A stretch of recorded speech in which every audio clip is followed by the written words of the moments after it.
Welcome to Samba Samba. Enjoy the video. You begin by making sure your Google Voice account is active and your voice number is verified. This is required to place outbound calls. Once signed in, add Google Pay funds or a payment method.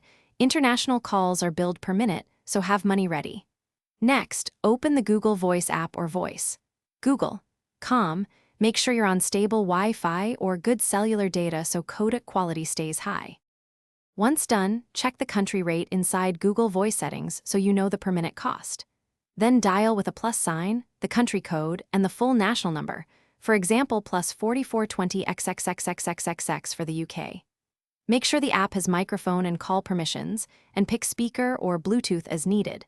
This reduces dropped audio. If you need higher quality, switch networks or enable Wi-Fi calling in your device settings. To finish, end the call and immediately review recent activity to confirm minutes and charges. That helps avoid surprises. If a call won't connect, retry dialing with the plus and country code, toggle Wi-Fi off and on, or switch to cellular data. Sometimes network routing is the problem.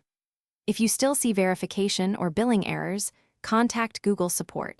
They can clear payment holds or re-verify your number so international calling works reliably. Thanks for watching.